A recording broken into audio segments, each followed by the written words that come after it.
Oi pessoal, tudo bem? Aqui é a galera do Bio Superior.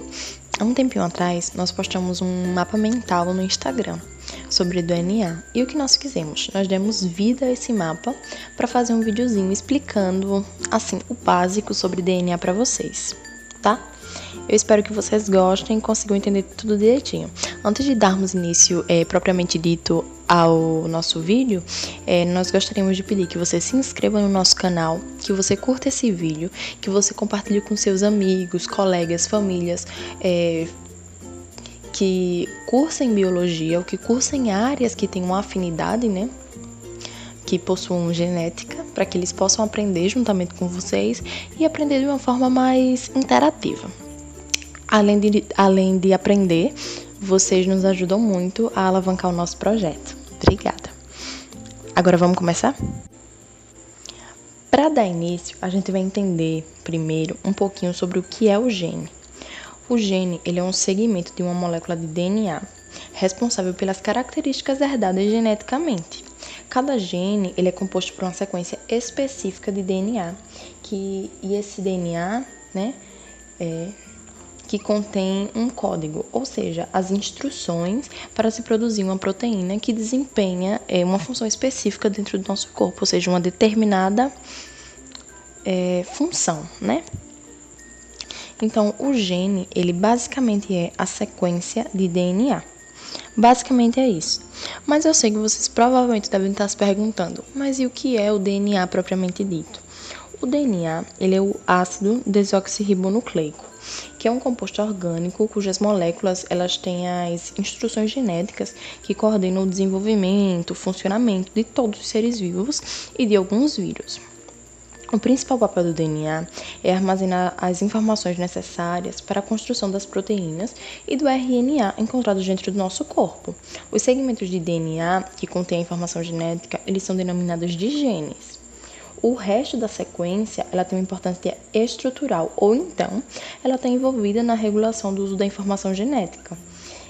O nosso DNA ele é formado por uma fita dupla, que é conhecida como dupla hélice, ou para os mais íntimos, que é em forma de espiral, e ele é composto por nucleotídeos. Bom, esses nucleotídeos, eles são ligados uns aos outros por uma ligação fosfodiéster. Essa ligação ela é estabelecida entre o açúcar de um nucleotídeo e o fosfato de outro nucleotídeo. Então, quando estabelece essa ligação, é chamada de ligação fosfodiéster. Cada nucleotídeo, ele possui uma constituição básica. Essa constituição básica é formada por um radical de fosfato, um açúcar pentose, que é um açúcar com 5 carbonos, e uma base nitrogenada.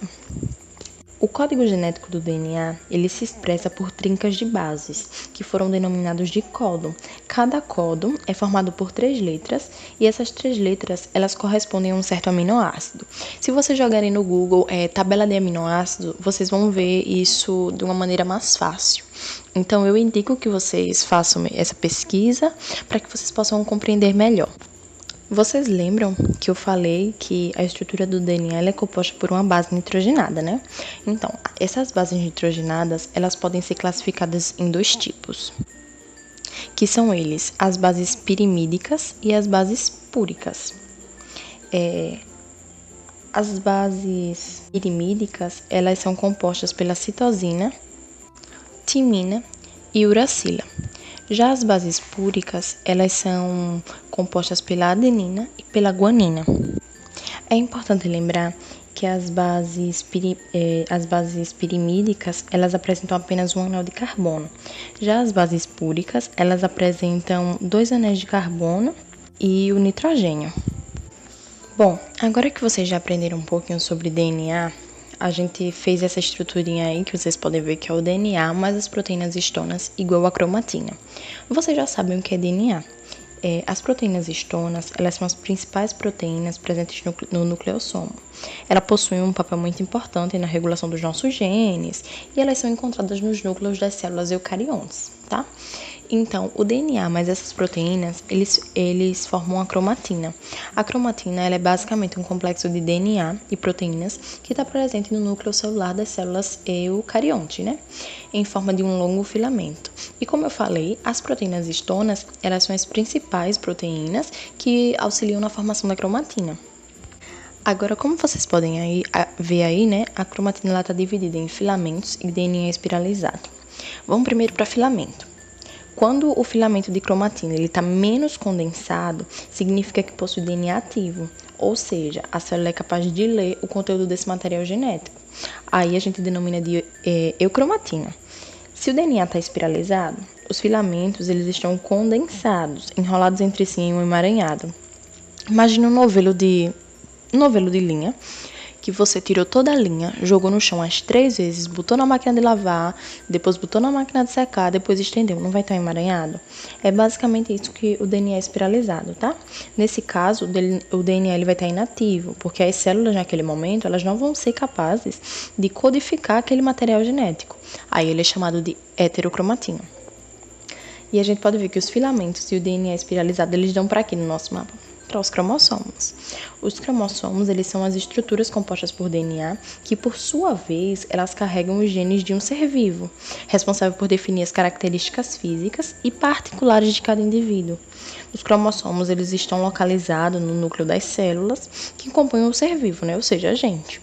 O ser humano, ele possui 46 cromossomos, que são divididos em 23 pares, sendo 44 cromossomos autossomos e 2 cromossomos sexuais.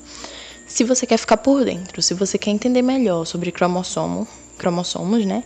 Não perca o próximo vídeo. Vai lá no nosso Instagram, que é @biosuperior, com 2 R's no final. Dá uma olhada no mapa, dá uma olhada como o nosso mapa está organizado, nos textinhos que tem no nosso mapa, e daqui a um tempinho volta aqui para conferir o nosso videozinho sobre aquele mapa. Eu espero muito que vocês tenham gostado. Lembrando mais uma vez, não deixem de curtir, de compartilhar, de dividir essa informação com os amigos, familiares e afins. E é isso. Muito obrigada. Tchau!